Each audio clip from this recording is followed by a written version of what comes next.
Hello दोस्तों, स्वागत है आपका अपने YouTube channel digital modern academy पे। दोस्तों, आज हम एक नए हिंदी टेस्ट के साथ आपके सामने हाजिर हुए हैं, जो कि आपके यूपी पुलिस, यूपीएससी तथा जीडी के साथ साथ जितने स्टेट एग्जाम में जिनमें हिंदी आती है उसमें यूजफुल रहेगा। तो हमारा पहला क्वेश्चन है, अर्थ के विचार से संज्ञा कितने प्रकार की होती है? 3, 5, 4 या 6 प्रकार की? बताइए।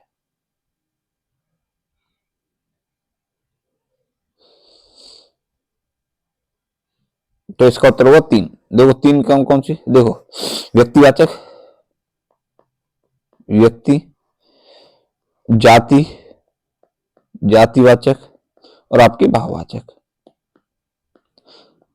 ठीक है, देखो वैसे संज्ञा 5 प्रकार की होती है अर्थ के आधार पर, लेकिन जहां 3 आ रहा है, क्योंकि जो आपको पता है द्रव्यवाचक और समूहवाचक, द्रव्यवाचक और समूहवाचक आपकी जातिवाचक के ही रूप है। ठीक है, इनके भेद हैं जातिवाचक के। तो अगर 5 या आपके 3 में से है तो उत्तर लगाएंगे आप क्या? 3। अगर 5 आ रहे हैं तो 5 आएंगे। आई बात समझ में? अच्छा चलो, ये तो हो गया। व्युत्पत्ति क्या है? संज्ञा 3 प्रकार की होती है, वो भी कौन सी? रूढ़ शब्द, कौन से? रूढ़, यौगिक और आपकी योग रूढ़, योग रूढ़। आई बात समझ? कितने प्रकार की होती है संज्ञा? व्युत्पत्ति क्या है पर 3 प्रकार की, अर्थ क्या है पर 3 या 5 प्रकार की। अगर 3 और 5 दोनों आ रहा है तो उत्तर लगाएंगे आप 3। इस बात को उत्तर लगाएंगे 3, क्योंकि जो जातिवाचक संज्ञा है ना, इसके जो द्रव्यवाचक संज्ञा और समूहवाचक संज्ञा, ये जातिवाचक संज्ञा की भेद है। इस बात को ध्यान रखना। नेक्स्ट क्वेश्चन है,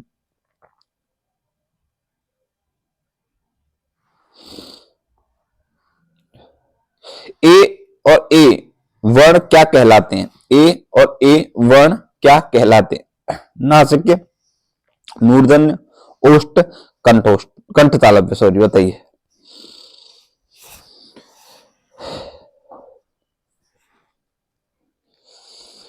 बताइए।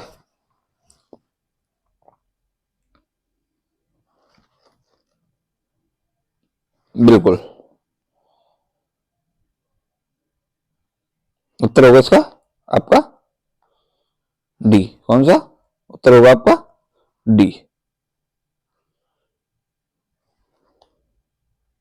उत्तर होगा डी, क्यों? कंठ और तालु से इनका मिल होता है। नेक्स्ट है, क्यों? आप देखो कैसे बनते हैं। अ और ई से मिलकर बनते हैं। अ क्या होता है? कंठ होता है। ठीक है, और ई क्या होता है आपका? तालव्य होता है। तो क्या बनेंगे? कंठ तालव्य। नेक्स्ट क्वेश्चन है, स स स और ह कौन से व्यंजन कहलाते हैं? स स स और ह कौन से व्यंजन कहलाते हैं? प्रकंपी, स्पर्शी, संघर्षी या आपके स्पर्श संघर्षी? बताइए।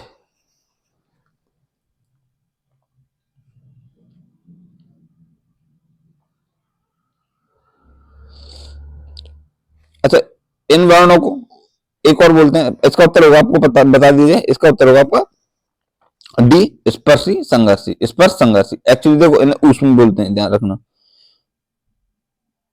ऊष्म, ऊष्म व्यंजन भी इन्हीं को बोलते हैं। संघर्षी व्यंजन कौन कौन से आपको पता? च, छ, ज और आपका ज, ये होते हैं आपके संघर्षी। स्पर्शी व्यंजनों की संख्या कितनी होती है? 25 बताइए, मैंने बताई थी है। और ठीक है, ये नेक्स्ट है, रौद्र रस का स्थायी भाव क्या है? रौद्र रस का स्थायी भाव क्या है? भय, घृणा, क्रोध या शोक? बताइए।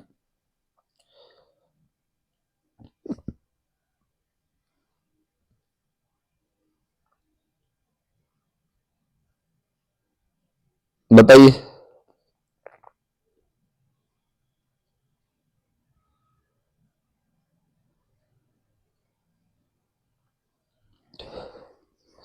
बिल्कुल, और इसका उत्तर होगा आपका क्रोध। क्या हुआ? क्रोध। अच्छा, रस कितने प्रकार के होते हैं आपको पता ही है? कितने प्रकार के होते हैं? 9 प्रकार के होते हैं, लेकिन कहीं कहीं 10 प्रकार के बताए, क्योंकि वात्सल्य रस को रसों की श्रेणी में लाया गया है। श्रृंगार, देखो पहला होता है श्रृंगार, श्रृंगार, ठीक है। दूसरा होता है हास्य, तीसरा होता है आपका वीर, चौथा होता है भयानक, पांचवा होता है आपका विवत्स, वत्सरस, और फिर होता है रौद्र, रौद्र फिर अद्भुत, अद्भुत रस होता है, फिर शांत या करुण, ये रस होते हैं आपके 9 प्रकार के। एक वात्सल्य रस भी होता है, लेकिन अगर पूछा जाए कितने रस होते हैं, रस कितने होते हैं आपके 9 रस होते हैं। उत्तर लगाएंगे आप 9। नेक्स्ट, वीर रस का स्थायी भाव कौन सा है? वीर रस का स्थायी भाव कौन सा है बताइए? क्रोध, भय, उत्साह या शोक?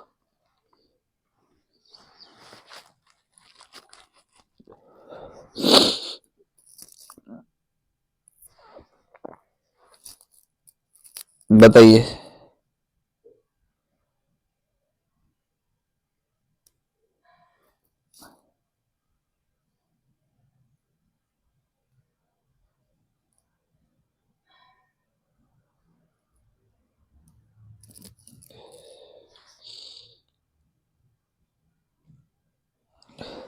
बताइए वीर रस का, बिल्कुल उत्साह। अब इनके एक बात देख लो, देखो मैं दोबारा बता देता हूँ, कॉपी पर नोट कर लेना। देखो, संगार रस का स्थायी होता है रति, हास्य रस का हास होता है, रौद्र रस का क्रोध होता है, करुण रस का शोक होता है, करुण रस का क्या होता है? शोक होता है। वीर रस का क्या होता है? उत्साह होता है। वीर रस का क्या होता है? उत्साह होता है। आइए समझ, वीर रस का उत्साह होता है। उसके साथ अद्भुत रस है, अद्भुत रस का आपका विस्मय होता है। वीरवत्स रस का आपका जुगुप्सा होता है या घृणा जिसे बोलते हैं, ठीक है। भयानक रस का भय होता है। शांत रस का स्थायी भाव होता है निर्वेद। तो ये 9 रस है, 9 रस के मैंने आपके स्थायी भाव भी बता दें। अगर आप नोट करना चाहे तो बिल्कुल नोट कर सकते हो। नेक्स्ट क्वेश्चन है, किलक अरे मैं नेहू निहारूं, किलक अरे मैं नेहू निहारूं, इन दांतों पर मोती वारूं। किलक, किलकारी कौन बरते हैं आपको पता है? बताइए इसमें रस बताइए आप। वीर रस, शांत रस, वात्सल्य रस या हास्य रस? किलक अरे मैं नेह निहारूं, क्या पंक्ति है? इन दांतों पर मोती वारूं।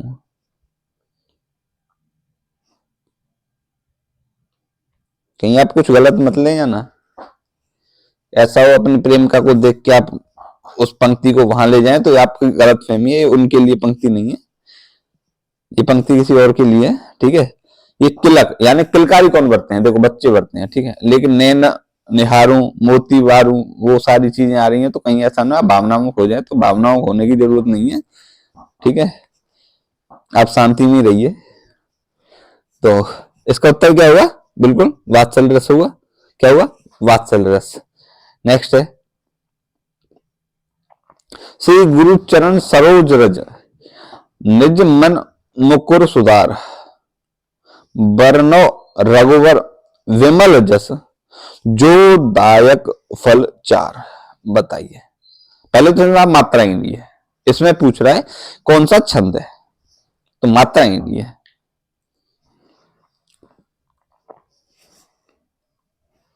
देखो हमेशा अगर आप आगे की मात्रा नहीं गिनी जा रही है तो पीछे गिन लो, ठीक है। आगे से नहीं गिनी जाए, पीछे से गिन लो, मात्रा गिन। देखो अब देखो, जैसे बहुत से बच्चे है सी में बड़े कंफ्यूजन, क्या लेंगे, तो इसमें देखो 1 2, ठीक है, 3 4,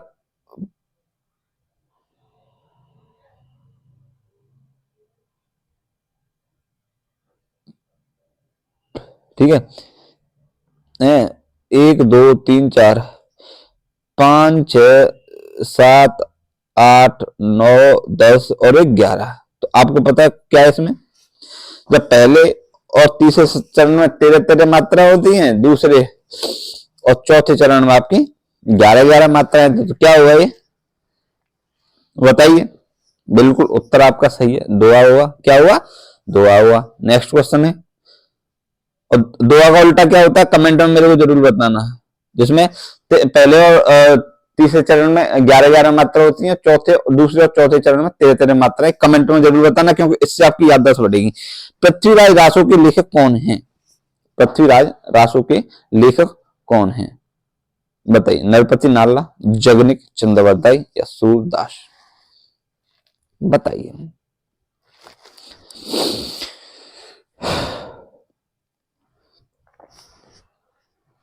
बताइए।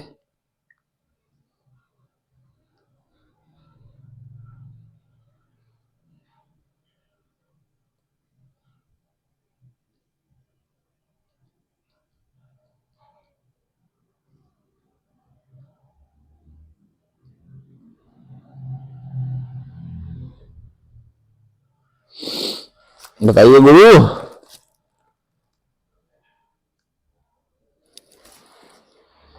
बिल्कुल, इसके उत्तर है आपका, जो उसके लेखक है वो आपके चंद्रवरदाई। ठीक है, क्या है? चंद्र। अच्छा, नरपति नाला की जो रचना है वो कौन सी है? वो है वीसल देव रासो। कौन सी? वीसल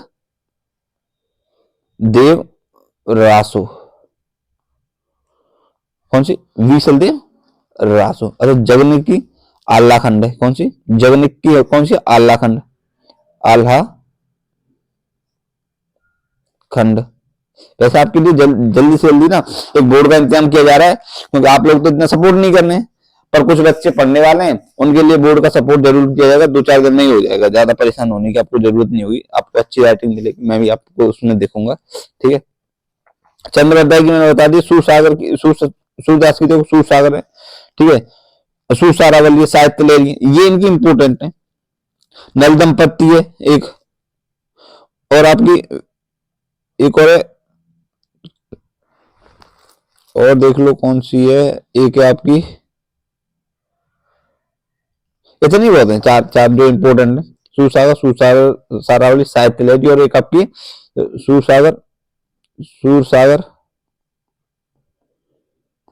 सुसारावली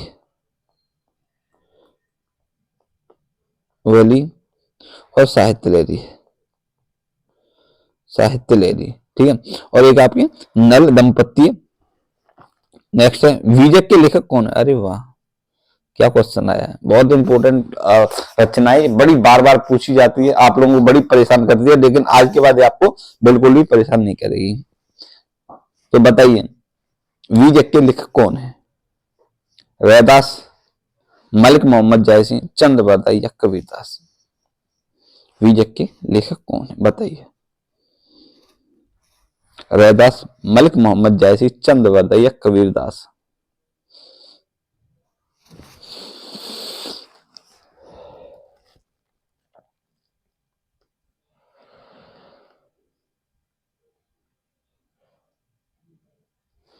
बताइए यार, मैं आपको पता प्रॉपर टाइम देता हूँ हर चीज के लिए। बिल्कुल, उत्तर क्या होगा इसका? कविदास। अच्छा, कविदास की और रचना है विजय के साथ साथ देखो, साकी है, सवद है, रवैनी है। ठीक है। कौन सी? शाकी, शवद, रमैनी। देखो, रमैनी का मतलब होता है रामायण से। ठीक है। कौन सी? रामायण। शबद में शब्द, शाकी मतलब साक्षी, इनका अर्थ क्या होता है? साक्षी। ठीक है। रमैनी रामायण, शबद मतलब शब्द, ध्यान रखना इनका। मैं आपको देखो तत्सम पढ़ा रहा हूं, इसके साथ साथ तत्सम तद्भव। ठीक है। चंद्रवरदाई की मैंने बताई थी, पृथ्वीराज रासो, पृथ्वीराज, ये पिछला क्वेश्चन है, पृथ्वीराज रासो। ठीक है। साथ ही साथ आपकी मलिक मोहम्मद जैसी की देख लो।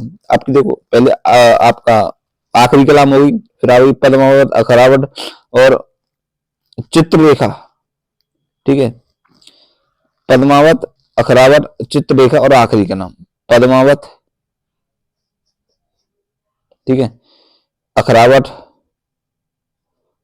अखरावट, चित्रलेखा, चित्रलेखा और आपका आखिरी कलाम। तो ये इनकी मलिक मोहम्मद जैसी की रचना। नेक्स्ट है,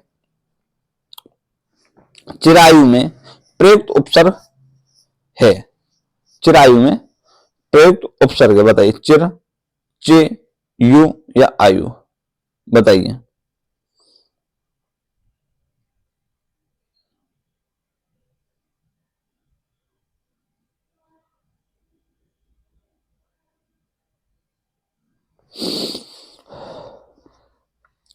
तो उपसर्ग क्या होते हैं? देखो उपसर्ग मैं तुम्हें बताऊं, वह अव्यय शब्द, मतलब अव्यय क्या होता है? अव्यय वो शब्द होता है जिसका निरर्थक शब्द होता है, मैं सीधी बात, अगर तोड़ने पर उसका कोई अर्थ नहीं निकलता। तो अव्यय वे अव्यय शब्द जो शब्द के पहले, जो शब्द के पहले ल कर शब्द का अर्थ बदल देते हैं, क्या होते हैं? उपसर्ग होते हैं। ध्यान रखना, शब्द के पहले ल कर शब्द का अर्थ बदल देते हैं, क्या होते हैं? आपके उपसर्ग शब्द होते हैं। ध्यान रखना, जैसे चिरायु है, अगर इसे विच्छेद करेंगे चिर और क्या हुआ? आयु, करेंगे ना, चिर और आयु, तो उत्तर क्या होगा इसका? बिल्कुल आपका उत्तर सही है, चिर, क्योंकि अगर विच्छेद करेंगे तो क्या होगा? चिर धन आयु, आयु एज हो जाती है, चिर क्या होता है? तो वही है ना, ये शब्द लग के क्या होते हैं? आपके अर्थ बदलते हैं शब्द का। जैसे विज्ञान शब्द में प्रयुक्त उपसर्ग है, क्या है? विज्ञ, ज्ञान, वे या अन, ए बी सी और डी में से आप उत्तर बताइए मेरे को जल्दी, समय बिना गवाए।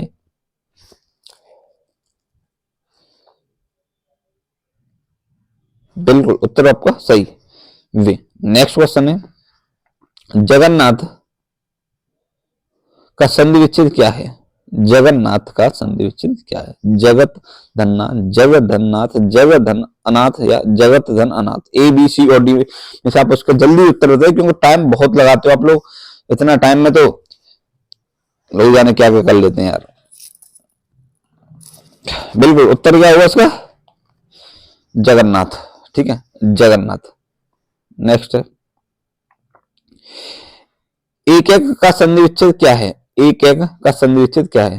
एक, एक धन एक, एक धन एक, एक ही धन एक या एका धन एक, ए बी सी और डी में से जल्दी उत्तर बताइए।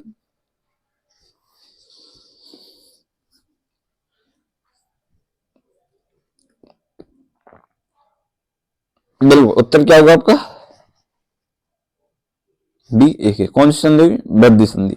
कौन सी? बद्ध संधि होगी, ध्यान रखना, स्वसंधि की बद्ध संधि होगी। नेक्स्ट है, वज्र पाणी, वज्र पाणी में कौन सा समास है? वज्र पाणी में कौन सा? तत्पुरुष समास, अव्ययीभाव समास, कर्मधारय समास या बहुब्रीहि समास। देखो आपको पहले बता दूं, अगर किसी बच्चे ने एक ये समास वाले, संधि वाले या वर्णमाला जो चैप्टर है, जो इंपॉर्टेंट चैप्टर है, क्योंकि इनसे आपके कम से कम से 10 क्वेश्चन तो मिनिमम समझ लीजिए इन तीनों चार चैप्टरों से, ठीक है। साथ ही आपका समास हुआ, संधि हुई है और आपका वर्णमाला हुआ, साथ ही साथ आपका संज्ञा, सर्वनाम, ये सारे हमारी प्लेलिस्ट बनी हुई है। आप अगर किसी बच्चे ने हिंदी नहीं देखी है, सॉरी हिंदी को अच्छे से पढ़ा नहीं है, तो हमारी प्लेलिस्ट बनी है, वहां से बेस से लेके हिंदी की शुरुआत से लेके हमारा एंड पूरी प्लेलिस्ट बनी है। तो आप वहां पे जाएं, विजिट करें और वीडियो को देखें, जिससे आपकी हिंदी का लेवल थोड़ा बढ़ेगा, तो आपको बड़ा अच्छा लगेगा, आपके नंबर बढ़ेंगे। तो इसलिए इसका उत्तर हुआ आपका बहुब्रीहि समास। मतलब वज्र को धारण करने वाला कौन होता है? वज्र को धारण करने वाला कौन होता है? इंद्र। तो क्या होगा इसका उत्तर? क्या हो जाएगा? बहुब्रीहि समास। अगर किसी बच्चे ने पढ़ा है तो वो समझ जाएगा, अगर किसी बच्चे ने नहीं पढ़ी है तो उसके समझने में थोड़ी सी दिक्कत आएगी। नेक्स्ट है, संयोग का विलोम शब्द है, संयोग का विलोम शब्द है दुर्योग, वियोग, सहयोग या कुयोग, ए बी सी और डी में से उत्तर बताइए।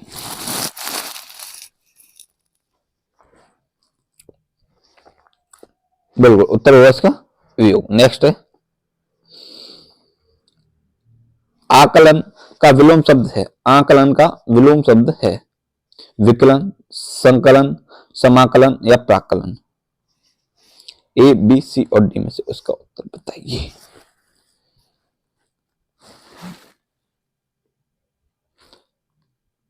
आप पता है क्या किया, साथ में कमेंट लीजिए। जैसे आपकी वीडियो चल रही है, अभी तो मैं लाइव नहीं दे रहा, तो मैं वीडियो आ रहा, तो आप वीडियो के साथ साथ अपना कमेंट डालते हो, जिससे क्या होता है, जैसे आप कॉपी पे नहीं उत्तर लगा दिया भूप है। तो आपको पता है, जैसे मैं बता रहा हूँ इसका उत्तर ये है, तो आपको पता है अरे मेरे ये उत्तर सही है, यहाँ मेरी गलती है, तो कहाँ गलती हो रही है, कौन सी। इससे आपका एक तो चैप्टर में दिक्कत खत्म हो जाएगी कि आप चैप्टर कौन सा पढ़ रहे हो, उस चैप्टर में आपको कहाँ दिक्कत आ रही है। तो आप कमेंट जरूर किया करो, उससे कमेंट से आपके फायदे होते हैं। ऐसा नहीं है ऐसे मेरा कोई फायदा हो रहा है, मेरा कोई फायदा नहीं हो रहा कमेंट से, लेकिन उससे क्या होता है, आपका जो उत्तर होता है ना, उत्तर आपने लगाया तो आपको पता है यार ये सही है या गलत है।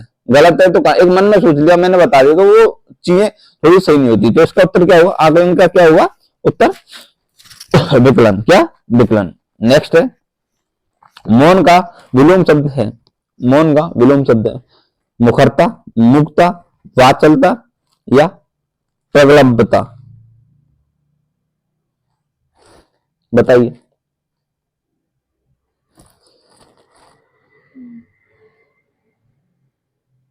बिल्कुल उत्तर क्या होगा, ए मुखरता। नेक्स्ट है, निम्नलिखित शब्दों में किसकी वर्तनी शुद्ध है, निम्नलिखित शब्दों में किसकी वर्तनी शुद्ध है, संन्यास, प्रत्युपकार, दुरावस्था या कैलाश। संन्यास, प्रत्युपकार, दुरावस्था या कैलाश। बताइए शुद्ध वर्तनी।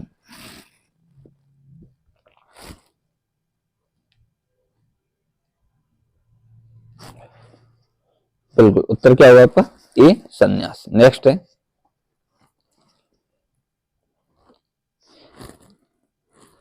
निम्न में से अद्भुत वर्तनी वाला शब्द है, सॉरी अशुद्ध, निम्न में से अशुद्ध वर्तनी वाला शब्द है।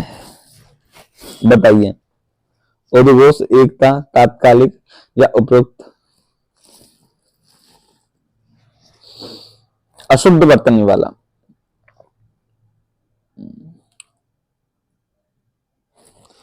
उद्घोष, एकता, तात्कालिक या उपरोक्त। बिल्कुल उत्तर क्या हुआ, उपरोक्त। उपरोक्त नहीं, उपयुक्त होता है, क्या उपर्युक्त। ठीक है। नेक्स्ट है, वर्तनी की दृष्टि से शुद्ध शब्द है, वर्तनी की दृष्टि से शुद्ध शब्द है। बताइए, अनुसांगिक,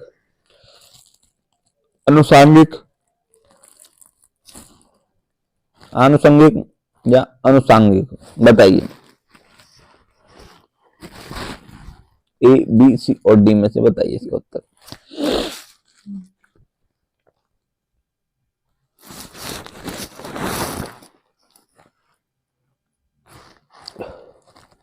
बिल्कुल उत्तर क्या हुआ, सी अनुसांगिक, आनुषंगिक सॉरी। नेक्स्ट है, एक सेकेंड,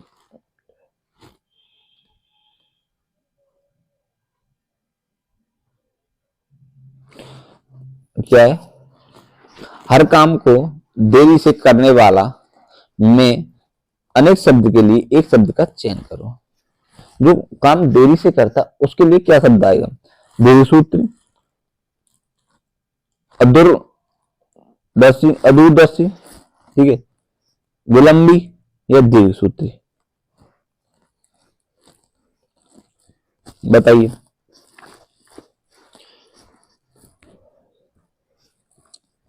हर काम को देर से करने वाला में अनेक शब्द के लिए एक शब्द का चयन करो, तो क्या होगा, बिल्कुल उत्तर होगा दीर्घसूत्री। क्या, दीर्घसूत्री। नेक्स्ट है, आयु में बड़ा व्यक्ति में अनेक शब्द के लिए एक शब्द का चयन करो। आयु में बड़ा व्यक्ति में अनेक शब्द के लिए एक शब्द का चयन करो।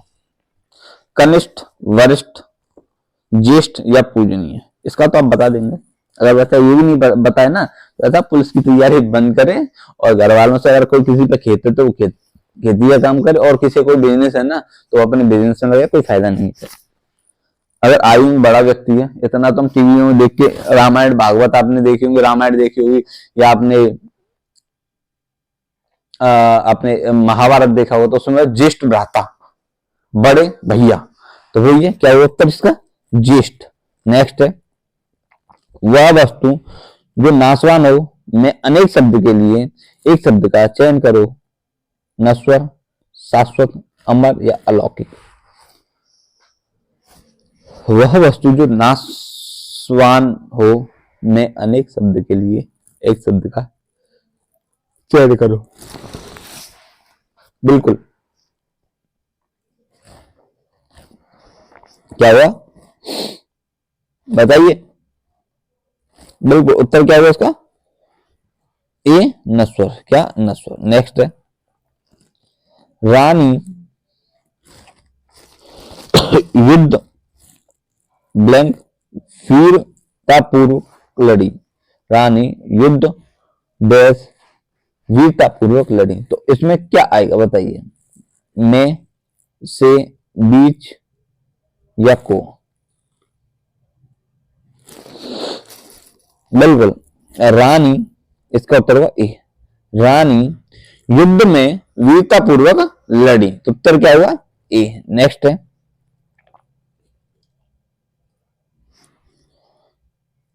सभ्यता की दौड़ में संवेदनशीलता जैसे मनोवेगों का साथ डैश छूट जाता है, या ब्लैंक छूट जाता है, या खाली स्थान छूट जाता है। जो आप बोलना चाहो वैसे आप बोल सकते हो। सभ्यता की दौड़ में संवेदनशीलता जैसे मनोवेगों का साथ डैश छूट जाता है। क्या छूट जाता है? स्वतः, सर्वथा, ही या आप?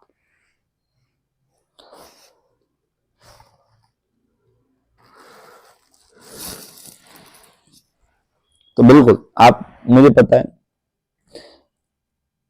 आपका तो आपको गलत ही होगा, मुझे पता है। ही भी आपने बहुत से बच्चों ने गलत किया होगा। अब आप परेशान हो रहे होंगे स्वतः और सर्वदा में। तो क्या बोल रहे हैं? मनोवेगों का साथ स्वतः छूट जाता है। सभ्यता की दौड़ में मनोवेगों का मतलब शब्दों को समझो, मनोवेगों का। जब आप सभ्य व्यक्ति जाएंगे तो आपके जो मनोविकार चलना है, विचार चल, वो ऑटोमेटिक क्या होगा? स्वतः ही आपके छूट जाएंगे। तो उत्तर क्या होगा? सॉरी आपका उत्तर होगा, ये गलत है, आपका उत्तर होगा सॉरी स्वतः। नेक्स्ट है, अगली पंचवर्षीय योजना का डैश तैयार किया जा रहा है। रूप, प्रारूप, कार्यक्रम या रूपरेखा? अब बताइए।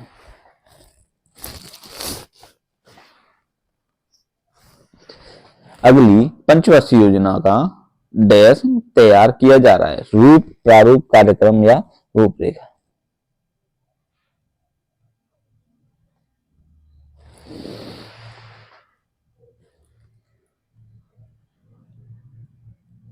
कार्यक्रम का और रूप का, इसको तो आपने गलत कर ही दिया, मुझे पता है। प्रारूप और रूपरेखा में समझ में आया, ठीक है। जब का की बात हो रही है तो का रूपरेखा, योजना की रूपरेखा होती तो ठीक था। तो उत्तर क्या हुआ इसका? प्रारूप। क्या उत्तर क्या हुआ? प्रारूप।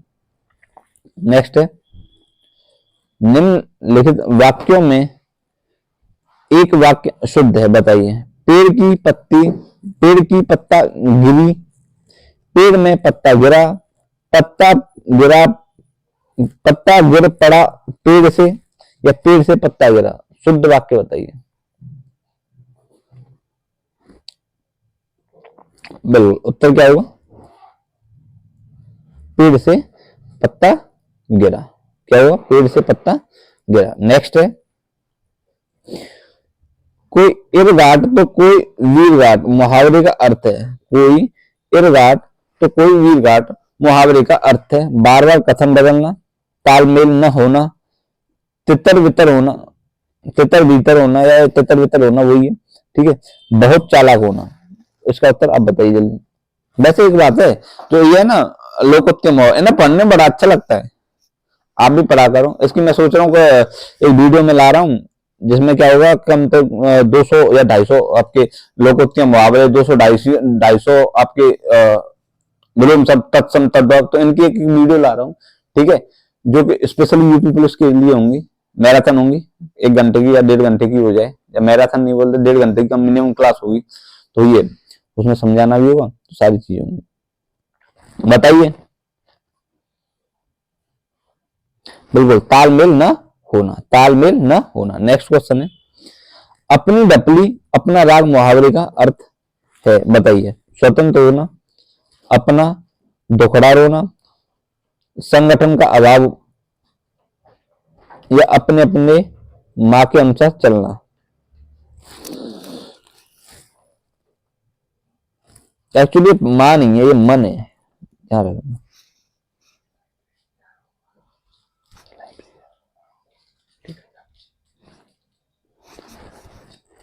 ये मन है, क्या है? मन, ध्यान रखना, मन है, ठीक है, ये मन है, अपने अपने मन के अनुसार चलना। तो उत्तर क्या हो जाएगा इसका? बी। उत्तर क्या हो जाएगा इसका? डी, ध्यान रखना। वो आपकी प्रिंटिंग की थोड़ी सी दिक्कत है, वो मन है, अपने अपने मन के अनुसार चलना। नेक्स्ट है, हसुए के ब्याह में खुरपी का गीत। हसुए के ब्याह में खुरपी का गीत, ठीक है, मतलब समझ रहे हो? आपके भाई की शादी हो रही है और आपके गीत गाए जा रहे हैं, तो क्या हुआ इसका? भैया हर इंसान सोचेगा ना कि कौन सा तालमेल है भैया, कि भैया की शादी हो रही है, गीत छोटे गाए जा रहे हैं। ऐसा होता है ना कि भैया की बड़े की शादी होती है तो क्या होता है, अरे लड़को ब्याह कराए दो, बोलना अरे इसका भी ब्याह कराए दो, इसका भी ये कराए दो, इसका भी वो कराए दो। तो वो सारी चीजें होती है ना, तो वो ये क्या हुआ? असंगत बातें करना। भाई होना जाना कुछ नहीं है, अभी तो आपको नौकरी लगनी है, उसके बाद सारी चीजें करनी है, तब उसकी आपकी शादी होगी, आप पुलिस में लगेंगे, ठीक है, तो पुलिस में लगेंगे, आप लड़कियां देखेंगे, सारी चीजें होंगी, लड़कियां लड़का देखेंगे, तो वो है ना, तब आपके ये संगत मिलेगी आपकी, जब तक आप असंगत हो, ठीक है। तो ये आपका आज का टेस्ट हो गया खत्म। मिलते हैं कल एक नए टेस्ट से, तो आपसे रिक्वेस्ट है अपनी तैयारी कंटिन्यू रखें, ठीक है। अब ज्यादा टाइम वेस्ट ना करें। फरवरी में 18 फरवरी को पेपर होने की संभावना है, ऐसा बोला जा रहा है, लेकिन कोई ऑफिशियल नोटिस तो नहीं आया। तो आप अपनी पढ़िएगा, उस डेट को आप अपनी संभावित डेट समझ के अपनी तैयारी को कंटिन्यू रखें, ज्यादा इधर उधर ना भागें, रिश्तेदारियों को छोड़ें, अपने सोना बाबू को थोड़ी कुछ दिन के लिए, 1.5 महीने के लिए छोड़ें, क्यों सोना बाबू पूरी जिंदगी आपके साथ रहेगा। अगर टाइम पास है तो कुछ दिन साथ रहेगा, छोड़ के चला जाएगा, ठीक है। तो इन सारी चीजों को थोड़ा दूर करके आप अपनी पढ़ाई पे फोकस करें, बस यही शब्द हैं, और इन शब्दों के साथ इस टेस्ट को समाप्त कर रहे हैं। कल मिलेंगे आपके साथ नए टेस्ट और नए जुनून के साथ, तब तक के लिए आपसे अलविदा लेते हैं, नमस्कार।